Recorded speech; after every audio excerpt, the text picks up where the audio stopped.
This big show is going to look at the origins of sociology. Sociology being a relatively new science beginning in the late 19th century and really was a response to the changes of industrial revolution, that the changes that the industrial revolution brought upon society. And it really began in Europe because the industrial revolution began in Europe. First man we're going to look at is Auguste Comte. His main concern was the improvement of society. He came up with the term sociology. And I want you to think of three ideas with him. The first one is positivism, where sociology should be a science based on knowledge, things that we can prove, that we know, not just feelings or opinions.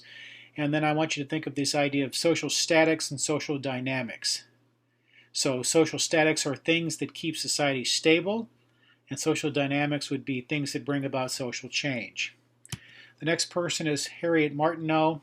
She was a pioneer in feminist theory, and I want you to associate feminist theory with Harriet Martineau. She saw a link between slavery and the oppression of women, and she wanted to end both slavery and the oppression of women. Next, I want to talk about Herbert Spencer. And for Spencer, I want you to associate with him this idea of survival of the fittest. He saw society as kind of the human body the society was like a human body, an organism, and the various parts work together. And to explain change, he came up with this idea of social Darwinism. Charles Darwin, in his theory of evolution, is oftentimes attached to this idea of survival of the fittest, but Darwin never said it. Actually, it was Herbert Spencer, and he said that big social change would lead to progress, and that natural selection would decide who was going to thrive and survive. That rich deserved to be rich, and that poor deserved to be poor, and that the rich people were clearly more fit. And he opposed any kind of social reform because it would get in the way of that process, that natural process, which would be improving society. Karl Marx, I want you to think about with two things with him, oftentimes associated with communism, but I want you to think of the term bourgeoisie and proletariat. The bourgeoisie are the capitalists, or the people who own the means of production, the rich people, and they are the workers are the proletariat, those who work for the bourgeoisie. His whole understanding of society is one of class conflict. When we get into conflict theory, he is foundational in that people with power look to exploit those without power, and that eventually all of society would be turned over into a classless society, so kind of a capitalism to communism idea. Emil Durkheim, I want you to associate with him two different ideas, mechanical solidarity and organic solidarity. So he saw in pre-industrial society that most everyone had the same type of occupation. They would typically work in some kind of agricultural pursuit, have something to do with the production or collection of food. And therefore, social dependency was based on consensus of values and dependence on tradition and family. That's what linked people together. In industrialized society, there was social interdependence based on a high degree of specialization of roles. People did different types of work, and they were dependent on each other because of their specialization. There wasn't as much dependency on tradition and family. Next, I want to talk about Max Weber. And there are two terms I want you to think about here. First of all, let's focus on this idea that Weber said that human beings act on the basis of their own understanding of a situation. That perception is reality. How you see things is how they are for you, even if how you perceive them are wrong. And so he had this idea of Verstehen, that he wants you to understand social behavior by putting yourself in the places of others. Put yourself in someone else's shoes, so to speak. Help you understand how other people see the world. In all probability, maybe no one sees the world quite like you do because they don't have your background, your life experiences.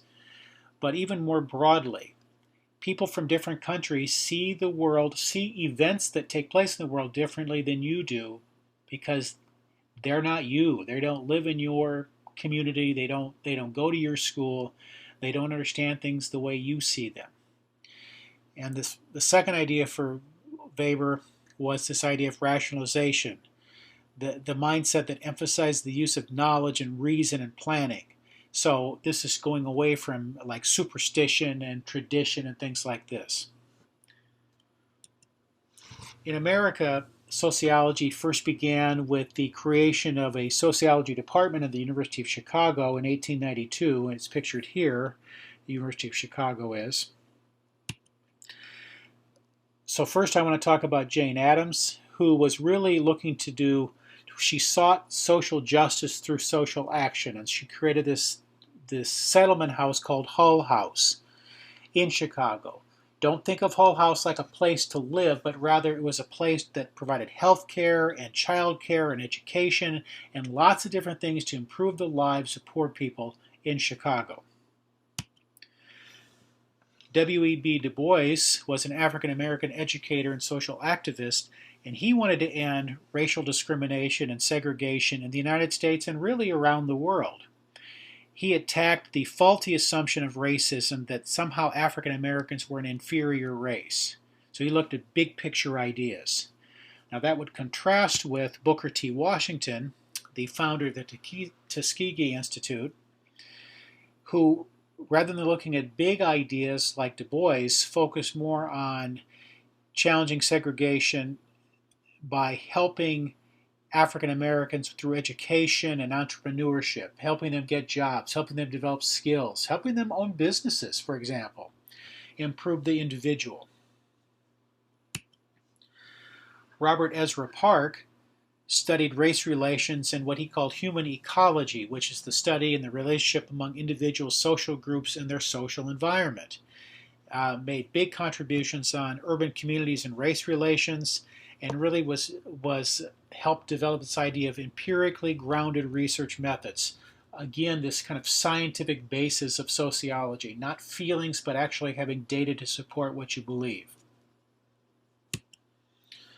George Herbert Mead focused on this sense of self and develops as we interact with our world, and focused really on things like language and symbols and communication as a way we interact and develop our sense of self, that this idea that words mean things. We're going to look a lot more at that as the semester goes on. Julian Samora was a pioneer in working in Mexican American studies, and he focused on civil rights and discrimination, especially among people along the Mexican-American border.